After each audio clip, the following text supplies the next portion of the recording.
نحمده ونصلي ونسلم على رسوله النبي الكريم وعلى آله وأصحابه أجمعين. اللهم صل على سيدنا ومولانا محمد وعلى آل سيدنا ومولانا محمد وبارك وسلم صلاة وسلاما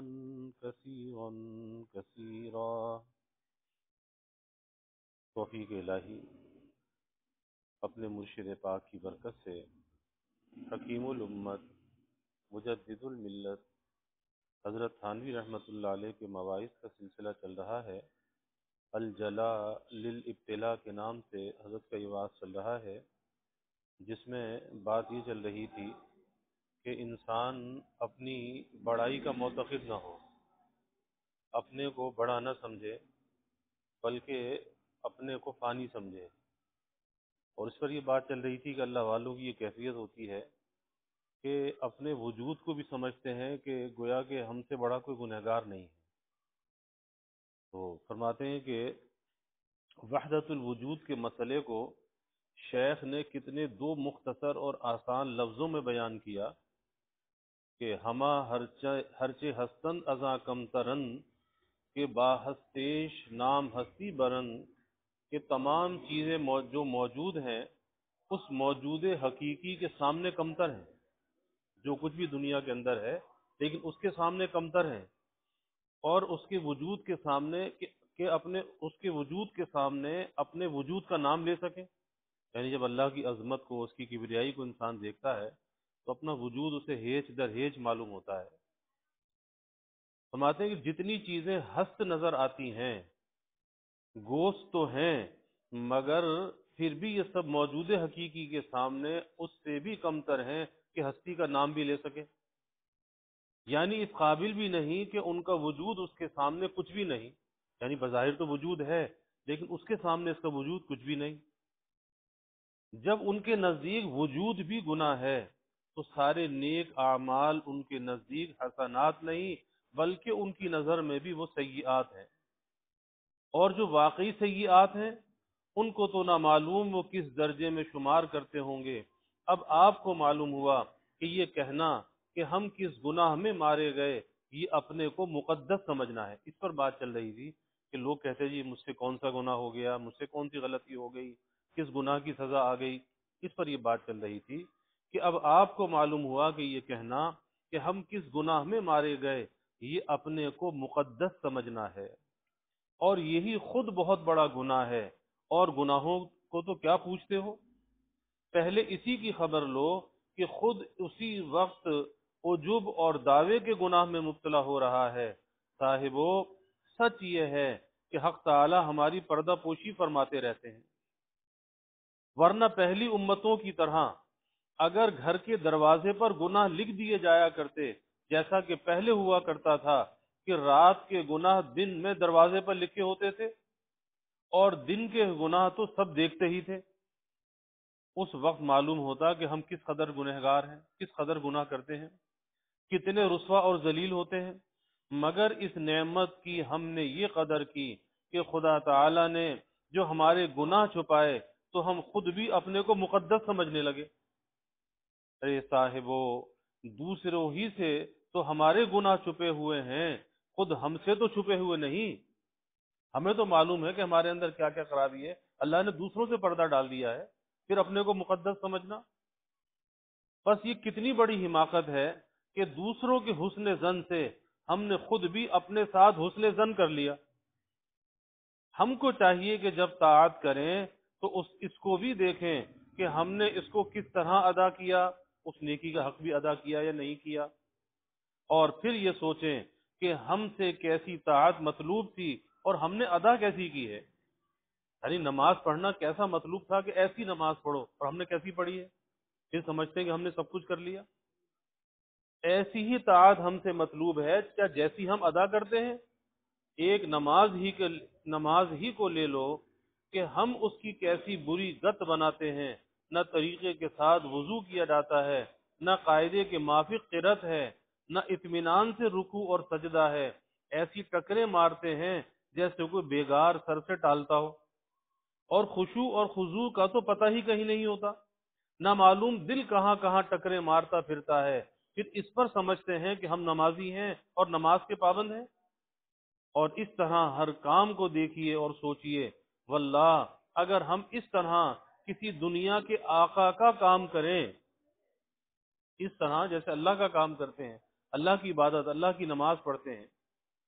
واللہ اگر ہم اس طرح کسی دنیا کے آقا کا کام کریں تو ہمارے سر پر 100 جوتے روزانہ پڑا کریں۔ تو ملازم بھی اگر غلطی کرتا ہے، ہماری منشا کے مطابق کام نہیں کرتا، کتنی ڈانٹ ڈپٹ ہوتی ہے۔ یہی وجہ ہے کہ عارفین اپنی طاعات کو بھی طاعات نہیں کہتے، وہ تو یوں کہتے ہیں، خود ثنا گفتن زمن ترک ثنا است، کی دلیل ہستی و ہستی خطا است۔ فرماتے ہیں کہ میرا تعریف کرنا خود ترک تعریف ہے، میرا تعریف کرنا خود ترک تعریف ہے، کیونکہ یہ ہستی کی دلیل ہے اور ہستی گناہ ہے، اپنے کو کچھ سمجھنا یہ گناہ ہے، اور طاعات بھی ایک قسم کی ثنا ہے۔ تو فرماتے ہیں کہ میرا ثنا کرنا یعنی طاعات بجا لانا یہ خود ترک طاعت ہے، یعنی وہ بھی ایک گناہ ہے، کیونکہ ہم اس پر نظر عجب سے نگاہ کرتے ہیں، میں نے یہ کیا، میں نے یہ کیا، اب کیا ہے، عجب کے اندر مبتلا ہوا۔ خشوع کے اوپر مجھے امام غزالی رحمت اللہ علیہ کا اور ان کے بھائی کا قصہ یاد آیا۔ امام ابو حامد غزالی کے چھوٹے بھائی امام احمد غزالی جماعت سے نماز نہ پڑھتے تھے، مغلوب الحال زیادہ تھے، یعنی ان پر کیفیت غالب رہتی تھی۔ ایک مرتبہ امام غزالی نے والدہ سے اس کی شکایت کی، انہوں نے ان کو سمجھایا بجھایا تو خیر جماعت میں آ کر کھڑے ہو گئے۔ امام غزالی نے نماز پڑھنی شروع کی، بس تھوڑی ہی دیر میں ان کے بھائی صاحب نیت توڑ کر جماعت سے علیحدہ ہو گئے۔ امام غزالی کو جو معلوم ہوا کہ یہ نیت توڑ کر چلے گئے تو بہت ناگوار ہوا، اور آ کر والدہ صاحبہ سے اس کی شکایت کی۔ والدہ نے پوچھا کہ یہ کیا حرکت تھی؟ تو وہ کہنے لگے کہ اگر کسی کے کپڑے میں حیض کا خون لگ جائے تو نماز نہیں ہوتی، ان کے قلب میں حیض کا خون جم رہا تھا، بس میں اقتدا سے جدا ہو گیا، کیونکہ وہ صاحب کشف تھے۔ اور ہوا یہ کہ امام غزالی اس زمانے میں ایک فقہ کی کتاب لکھ رہے تھے، تو اس وقت ایک خاص جزیہ اس باب کا ان کے قلب میں گزرا، یہ حیض سے متعلق مسائل کا کوئی خیال ان کے دل سے گزرا، اور ان کو مکشوف ہو گیا، جو بھائی نماز پڑھ رہے تھے کہ کوئی حیض کا جو مسئلہ ہے وہ یہ سوچ رہے ہیں، انہوں نے کہا نا کہ حیض سے کپڑے ناپاک ہو جاتے ہیں، حیض کے خون سے، تو ان کو مکشوف ہو گیا۔ اب دیکھیے ان کی والدہ صاحبہ کیا فیصلہ فرماتی ہیں۔ والدہ نے فرمایا کہ محمد، امام غزالی کا نام ہے، واقعی تم نے نماز کا حق ادا نہ کیا، مسائل کے حل کے لیے دوسرا وقت ہے، نماز میں کیوں ادھر التفات کیا؟ اور دوسرے سے فرمایا کہ احمد تم نے بھی خطا کی، تمہارا حضور بھی کامل نہ تھا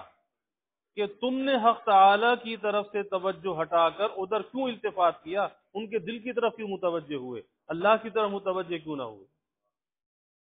یہ امام کیا کر رہا ہے ادھر، یہ کیوں سوچا؟ دونوں کے حضور میں نقصان ہے، یہ والدہ نے فیصلہ کیا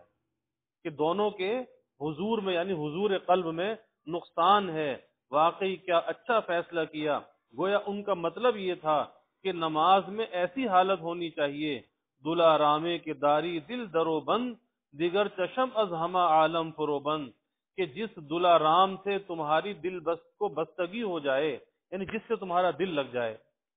تو پھر تمام جہان سے آنکھیں بند کر لو، بس پھر اس ایک ہی کی طرف متوجہ ہو جاؤ۔ اے صاحبو،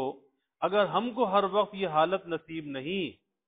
تو کم از کم نماز میں تو ایسا ہو جانا چاہیے کہ نماز میں تو اس کی طرف متوجہ ہو جائیں۔ کہ تمام عالم سے آنکھیں بند کر لیں، جس نے نماز میں بھی عالم سے آنکھیں بند نہیں کی وہ پھر اور کس وقت خدا کی طرف لگے گا؟ تب احمد سمجھے، ان کے جو امام غزالی کے بھائی تھے احمد، تب سمجھے کہ واقعی ہم کچھ نہیں، خشوع اور خضوع کا ہمارا محض دعویٰ ہی دعویٰ ہے۔ والدہ صاحبہ ہم سے بھی بڑی ہوئی ہیں، کتنی بڑی غلطی پر متنبہ کیا جس کو ہم غلطی بھی نہ سمجھتے تھے۔ ہم تو بھائی صاحب ہی کو الزام دیتے تھے کہ وہ نماز میں خشوع نہیں کرتے، اب معلوم ہوا کہ ہم خود بھی خشوع سے خالی ہیں۔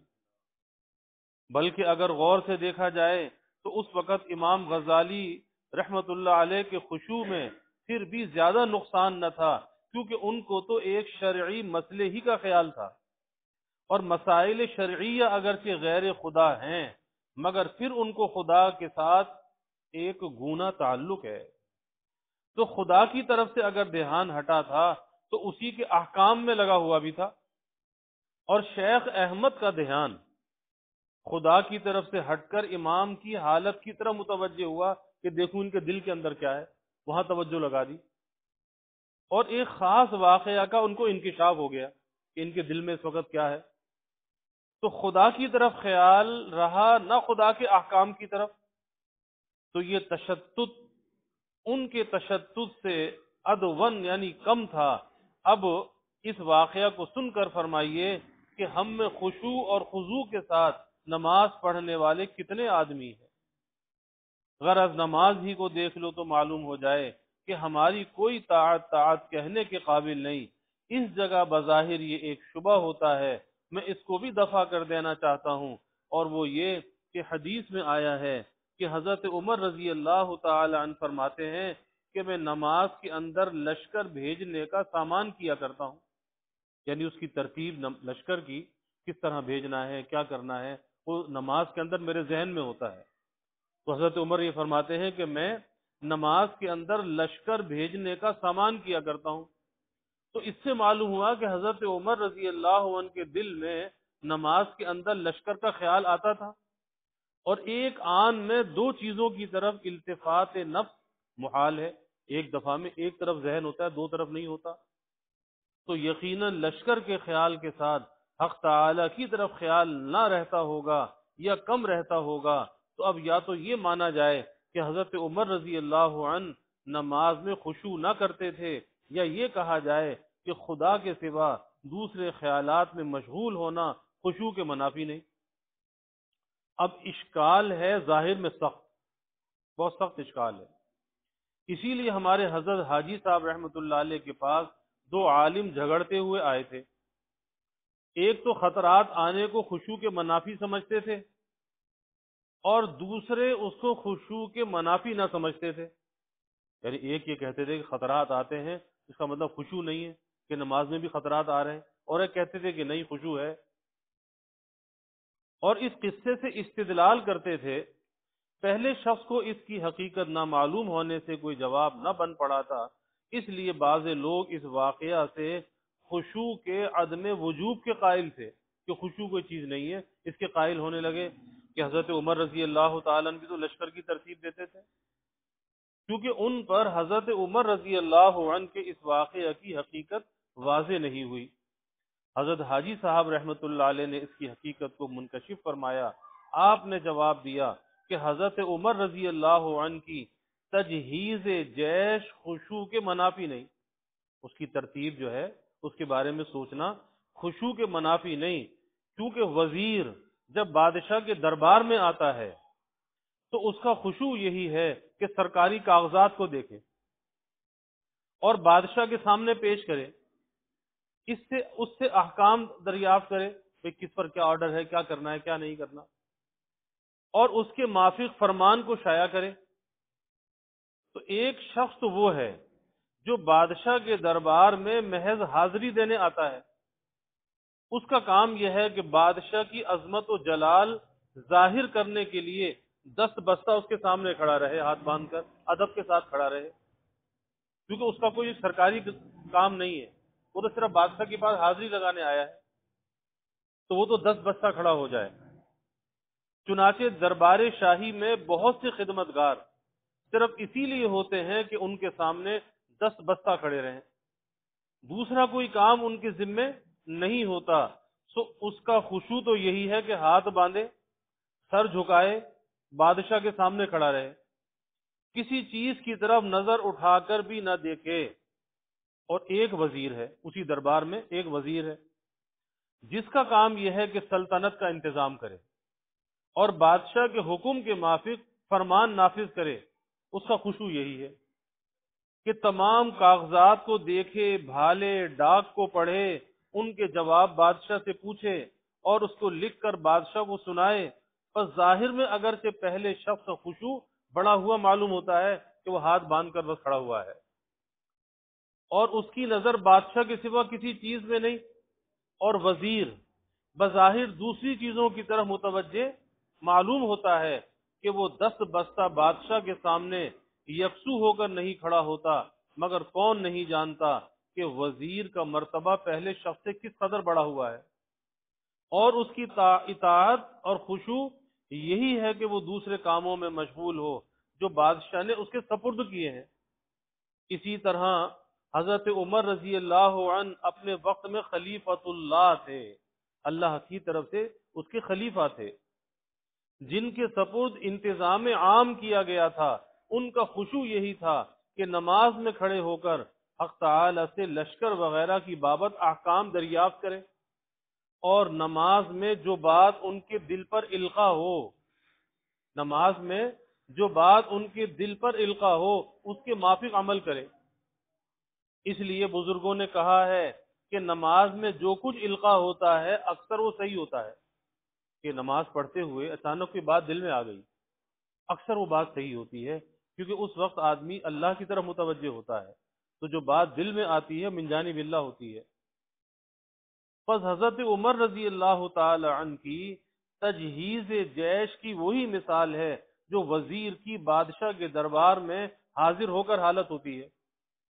حضرت عمر رضی اللہ عنہ کی تجہیز جیش میں بھی حضرت عمر رضی اللہ عنہ کو تجہیز جیش میں بھی حضور حق ہی حاصل ہوتا تھا، یعنی ان کا خشوع یہی تھا، اس لیے ان کی یہ حالت کسی طرح خشوع کے منافی نہ تھی بلکہ عین خشوع تھا۔ بلکہ مثال سے واضح ہو گیا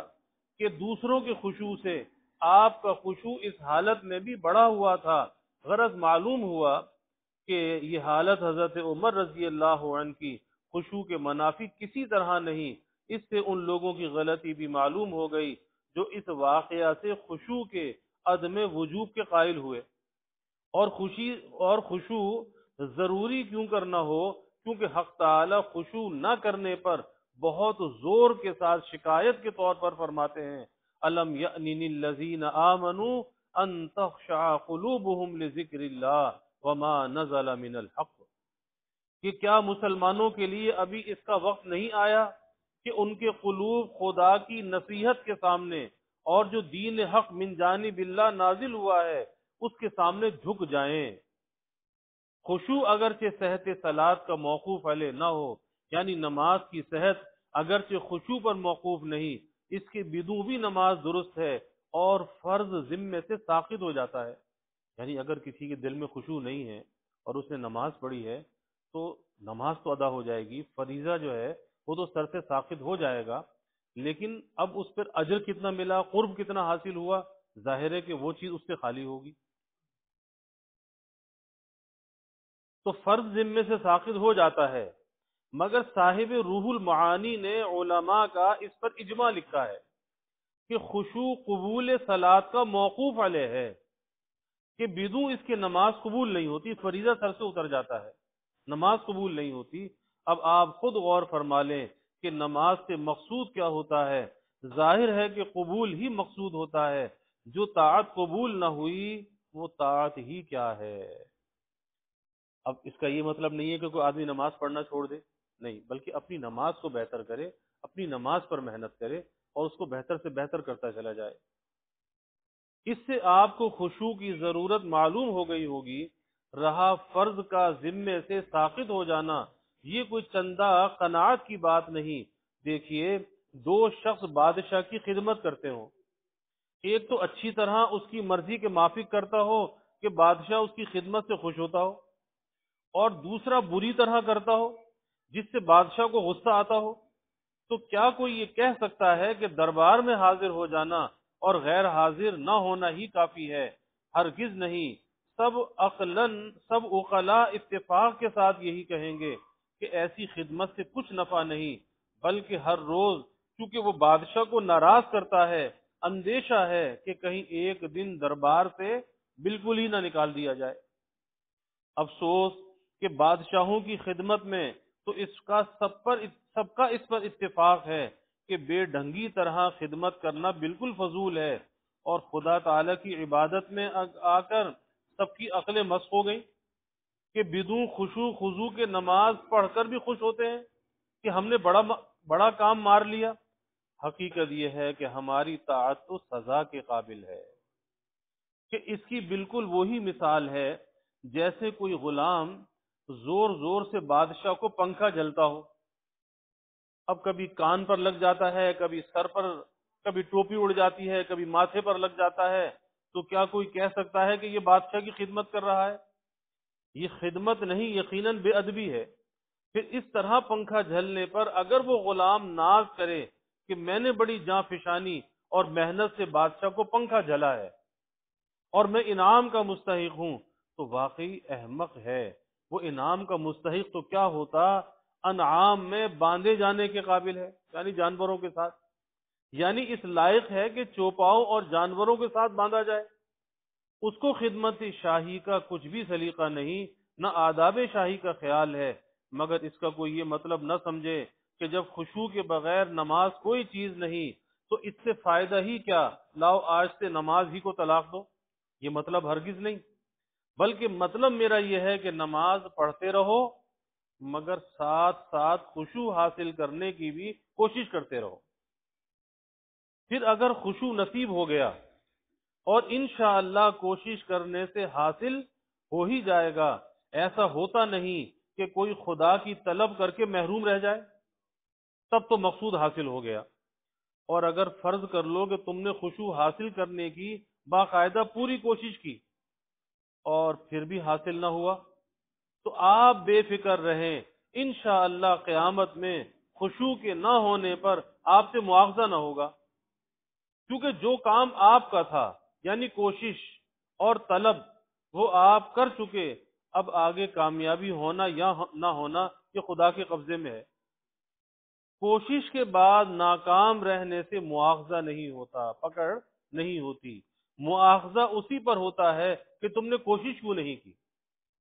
مگر یہ بات میں نے فرض کے طور پر کہی ہے، ورنہ عادت اللہ یہی ہے کہ طلب اور کوشش کے بعد انسان ناکام نہیں رہتا، اور جو ناکام رہتے ہیں وہ کوشش ہی نہیں کرتے یا کم کرتے ہیں۔ بس جب تک خشوع حاصل نہ ہو آپ بلا خشوعی کے نماز پڑھتے رہیں اور خشوع حاصل ہونے کی طلب اور کوشش میں لگے رہیں، ہر نماز کے بعد حق تعالی سے توبہ اور استغفار کرتے رہیں، اور دل سے یہ بھی دعا کرتے رہیں، یا اللہ ہم کو خشوع کامل عطا فرما دے، یا اللہ ہم کو خشوع کامل عطا فرما دے۔ اس توبہ اور استغفار کی برکت سے امید ہے نماز میں خشوع نہ ہونے سے جو کمی رہ گئی تھی حق تعالی اس کو بھی پورا فرما دیں گے۔ اب تو آپ کو شریعت کی قدر ہوئی ہوگی، دیکھیے کس قدر آسانی ہے۔ اول تو خشوع سے نماز پڑھو، اگر خشوع حاصل نہ ہو تو بلا خشوع ہی پڑھو، اور ہر نماز کے بعد دعا و استغفار کرتے رہو۔ اگر ساری عمر کوشش کرنے سے خشوع حاصل نہ ہو تو بلا خشوع ہی پڑھتے رہو، مگر استغفار ضرور کرتے رہو، انشاءاللہ خشوع والوں کے برابر ہو جاؤ گے۔ یعنی اپنے عمل پر استغفار کرتے رہو، یا اللہ میرا عمل آپ کی شایان شان نہیں ہے، یا اللہ اس میں کمی کوتاہیوں سے معاف فرما دے،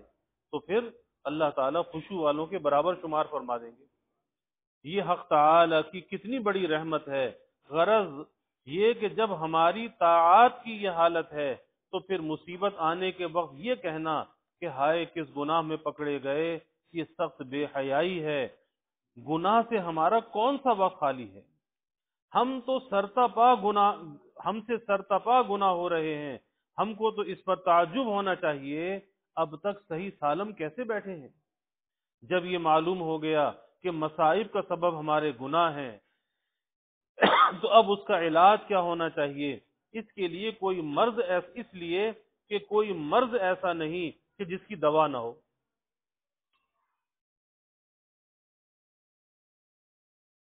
اور گناہوں کا علاج بھی ہے۔ حدیث میں ہے کلکم خطاؤن وخیر الخطائین التوابون، فرمایا کہ تم سب کے سب خطا کار ہو، اور تم میں بہترین خطا کار وہ ہے جو توبہ کرنے والے ہیں۔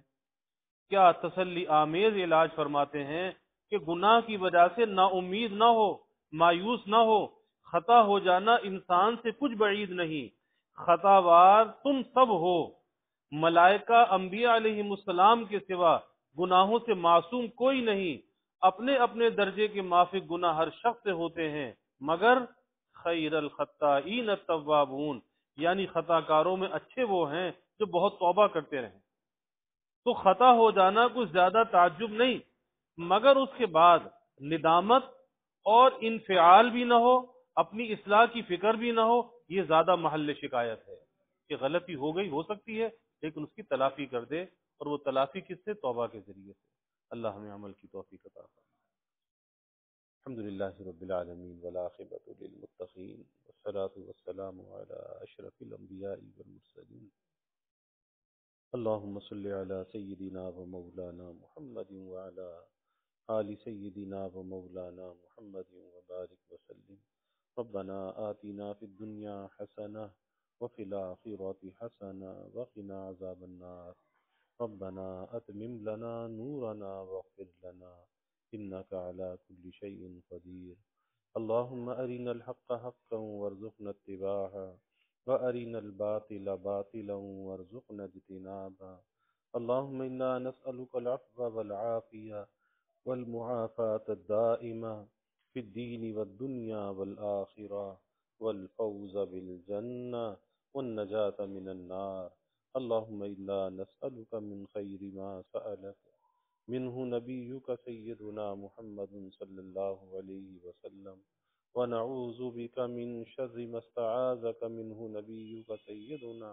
محمد صلى الله عليه وسلم، وأنت المستعان وعليك البلاغ، ولا حول ولا قوة إلا بالله، وجزى الله عنا محمدا صلى الله عليه وسلم ما هو أهله، وصلى الله تعالى وسلم على النبي الكريم، آمين برحمتك يا